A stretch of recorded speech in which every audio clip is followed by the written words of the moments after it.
Assalamualaikum warahmatullahi wabarakatuh. Waalaikumsalam warahmatullahi wabarakatuh. Gimana kabarnya semuanya? Alhamdulillah baik. Alhamdulillahirrahmanirrahim. Ya, sebelum memulai pembelajaran, ya seperti biasanya saya ingin menyapa satu-satu, ya sambil saya ingin absen, ya. Langsung saja saya mulai absen yang nomor 1, Muhammad Nur Soleh, ya. Yusril Ondi, Hadir Sot. Abdul Roshid, Hadir Sot. Muhadir, Hadir Sot.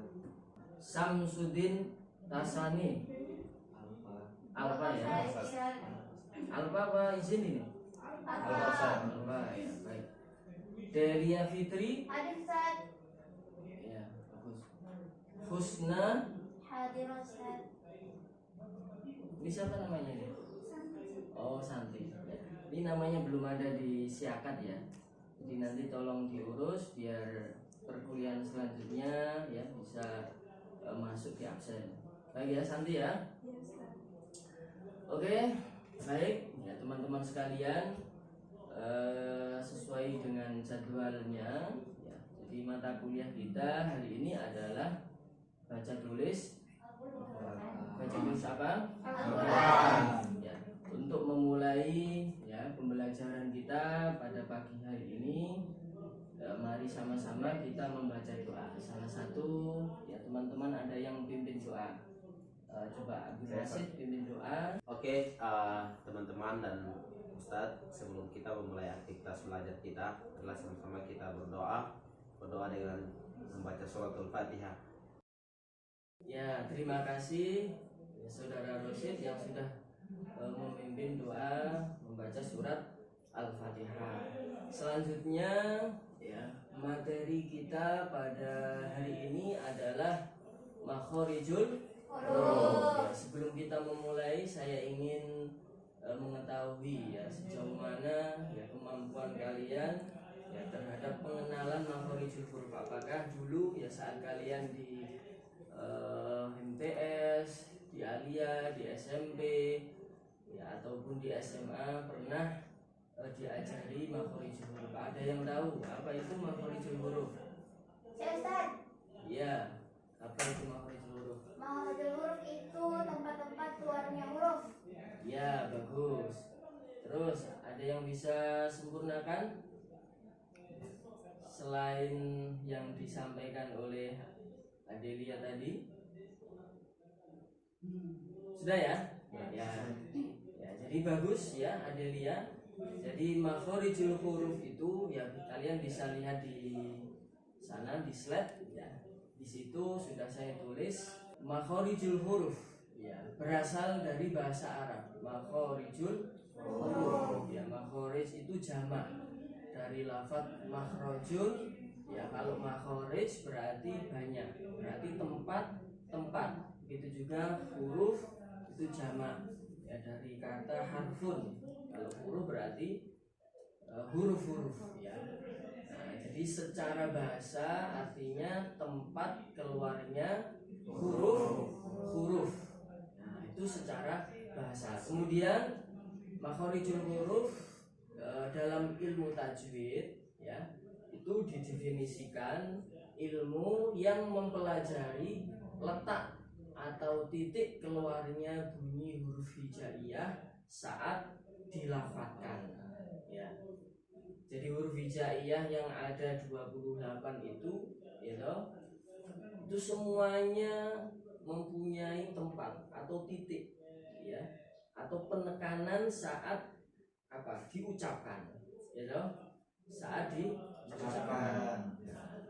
Kemudian selanjutnya alasan mengapa kita harus mempelajari makhorijul huruf ya, di situ sudah saya cantumkan. Yang pertama ya, sebenarnya alasannya banyak tapi ini alasan yang paling penting. Yang pertama adalah untuk menghindari ya kesalahan fatal ya. Kalau dalam bahasa tajwidnya dinamakan dengan lahan ya toh, lahan jali. Lahan itu artinya kesalahan, jali itu yang tampak jelas atau fatal ya, yang bisa mengubah arti, ya, mengubah arti ya kalimat yang ada di dalam Al-Qur'an. Contoh, ya, misalnya ada huruf sya, ya, yang seharusnya ya tempatnya itu ada di tengah lidah, ya, sya, ya, titik pengucapannya ada di tengah lidah sya,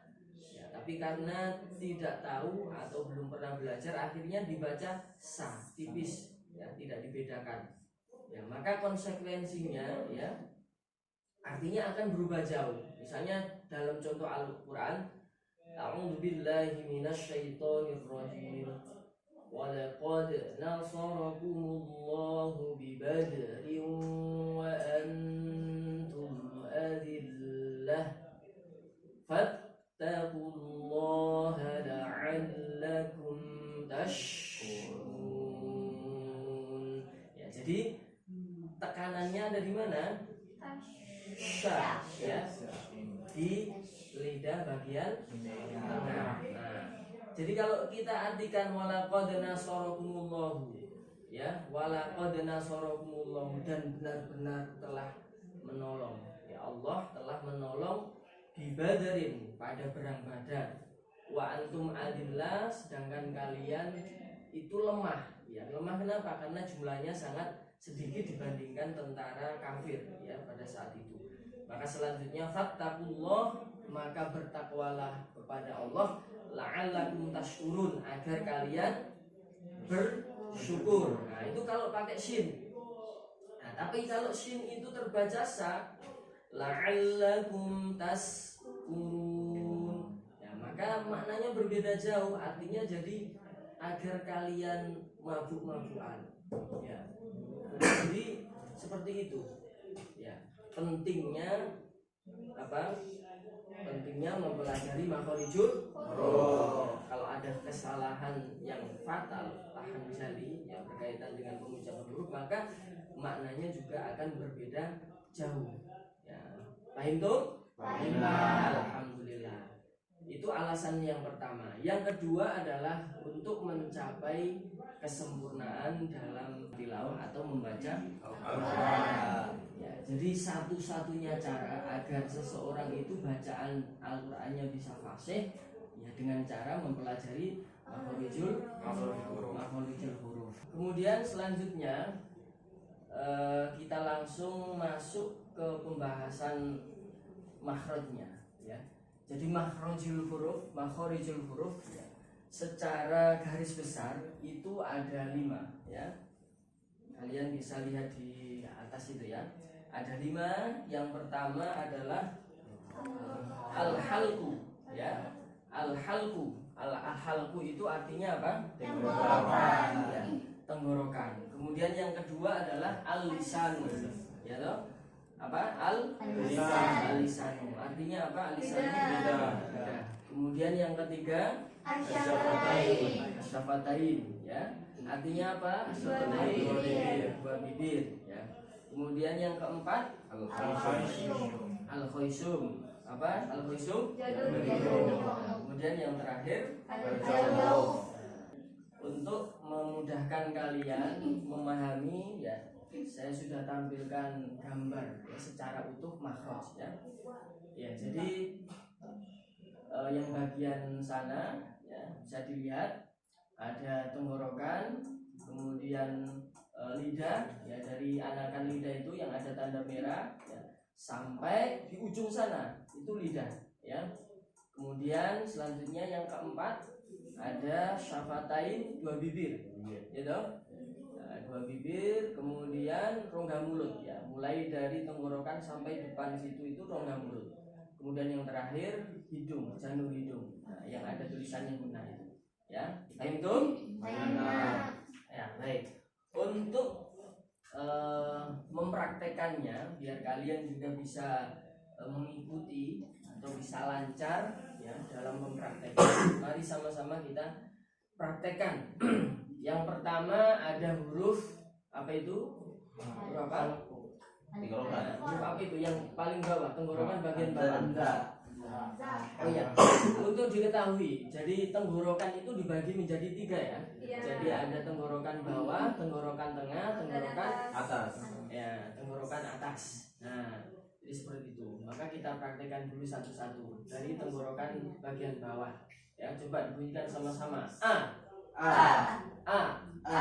Jadi di sini di bagian tenggorokan bawah, ya tidak boleh di mulut A, gitu nggak boleh. Atau di tengah A nggak boleh. Ya harus A. A. Suaranya di bawah. Ya. Coba sekali lagi. A. A. I. I. U. U. A. A. A. A. I. I. U. U. A. A. Coba satu orang. Ini siapa namanya tadi? Saleh. Coba. A. Bagus. I. U. A. Ya, sudah. Selanjutnya, ya, pangkal lidah. Ya, itu hurufnya ko dan K. K. ya. Bisa dilihat itu yang gambar merah itu anakan lidah. Jadi setelah tenggorokan ada anakan lidah. Berarti di situ tempatnya, ya. O, ya, O, K. Nah, coba bunyikan satu-satu dulu. Bunyikan huruf ko. Ko, Ko. ko, Ko. I, I. U, U. bako, Bako. bako. Bako. Ya, jadi pantulannya harus sesuai dengan hurufnya. Nggak boleh hurufnya ko mantulnya ke kabak, nggak boleh ya, karena nanti kalau kita belajar sifatnya ko itu istilah terangkat ya, tapi k istifal ya, turun ke bawah meskipun tempatnya sama tapi sifatnya berbeda. Nah, makanya kalau ko ya suaranya harus ko ya, pantulnya juga ko, bako gitu ya, paham? Nah, coba Husna bunyikan ko, pi, ya sudah bagus seperti itu ya. Ya sudah bagus. Nah, bacaannya sudah. Selanjutnya yang terakhir adalah ya makhraj yang kelima, yaitu al-jauf, rongga mulut atau lubang mulut. Ya, lubang mulut atau rongga mulut ini adalah keluarnya bacaan mad dan lain. Misalnya saya contohkan ya, kalau A saja kan di pangkal lidah, pangkal tenggorokan A. Tapi kalau ada sudah ada panjangnya maka suaranya sudah masuk di lubang mulut. A kalau panjang jadi A, gitu. Ba, gitu ya. Ya, setelah ditekan di sini baru lari di rongga mulut. Nah, bi, ya toh, bu. Nah, itu yang dimaksud al-jauf. Kemudian yang kedua adalah bacaan lain, gitu. Bacaan apa? Lain. Misalnya liila fi roishin, meskipun tidak diwakafkan, dia juga disebut atau masuk di al-jauf. Liila fi roishin. Nah, itu tempatnya di mana? Di al-jauf, rongga mulut. Gitu tadi ya penjelasan secara keseluruhan makhorijul huruf, mulai dari tenggorokan, lidah, dua bibir, janur hidung, dan yang terakhir adalah Rongga mulut. Dari penjelasan saya ini mungkin ya teman-teman sekalian ada yang ingin ditanyakan, silakan yang belum paham. Sudah paham semuanya? Alhamdulillahirobbilalamin. Artinya kalian semuanya adalah anak-anak cerdas, anak-anak hebat ya. Sekali dijelaskan langsung paham semuanya tanpa ada pertanyaan sama sekali. Ya, selanjutnya setelah kita mengetahui secara teori ya makhorijul huruf itu apa ya, kemudian rincian tempatnya itu di mana saja ya, seperti yang sudah kita bahas bersama tadi. Selanjutnya agar makhorijul huruf ini bisa kita praktekkan, maka kita latihan ya makhorijul huruf ya, silakan lihat di slide di depan itu ya. Nah, kita praktekkan ya beberapa huruf ya.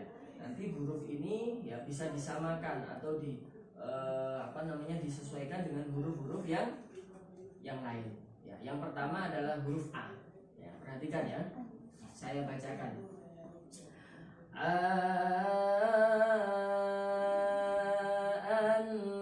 Nah, kenapa dibaca panjang? Ya karena karena ada huruf mat bertemu dengan Hamzah. hamzah. Bacaan apa itu? Sudah pernah belajar sebelumnya belum? Huruf mat bertemu dengan hamzah. Ada yang tahu? Bacaan apa? Huruf mat tabi'i bertemu hamzah. Bacaan apa? Wajib. Mat wajib. Mutasi. Ya, sudah bagus. Ya, baca. Perhatikan dulu.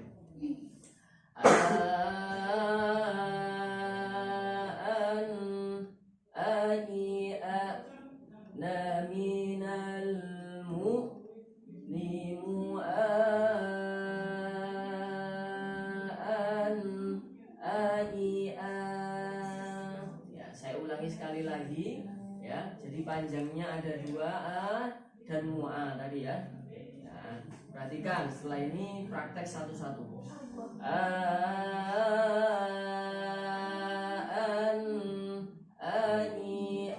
Jangan lupa ditekan. La minal mu'nimu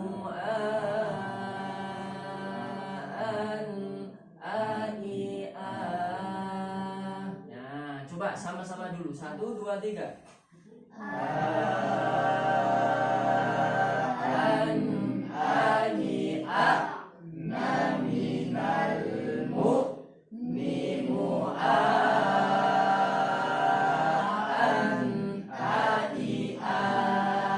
Sekali lagi, kurang kompak. 1, 2, 3.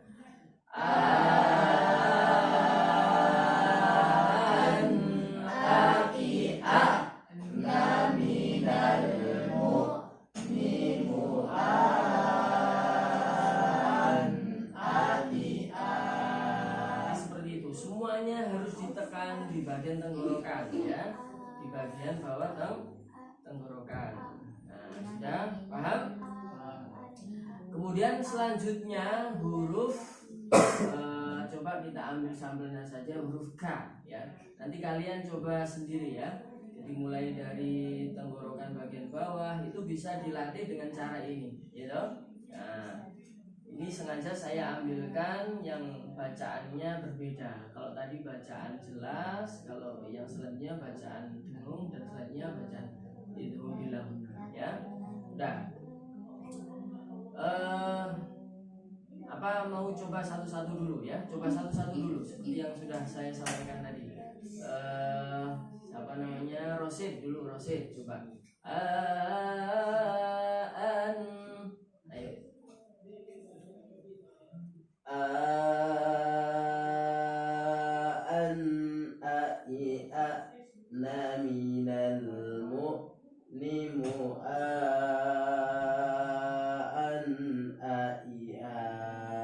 Ya, bagus ya. Coba satu lagi yang perempuan. Husna. Coba yang keras suaranya kedengaran.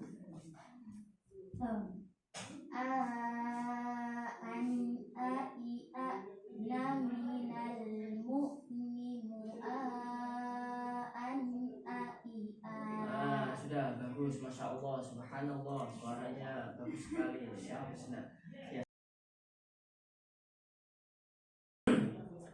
Oke, ya setelah kita mempelajari tentang makhorijul huruf, ya latihan juga sudah semuanya dan kita sudah praktekkan dalam contoh surat dalam Al-Quran. Tugas kalian selanjutnya adalah mengulang-ulang, gitu, mengulang-ulang teori yang sudah saya ajarkan tadi, ya, agar supaya ya bacaan kalian semakin fasih. Pada pertemuan selanjutnya nanti ya, kalian harus apa? Sudah bisa mengucapkan, gitu, sesuai yang sudah saya sampaikan tadi, mulai dari tenggorokan sampai di rongga mulut. Paham? Paham semuanya. Alhamdulillah. Untuk menutup perkuliahan kita pada pagi hari ini, mari sama-sama kita membaca doa kafaratul majelis. Bismillahirrahmanirrahim. Subhanakallahumma wa bihamdika asyhadu an la ilaha illa anta astaghfiruka wa atubu ilaik. Walhamdulillahirabbil alamin. Sekian. warahmatullahi wabarakatuh.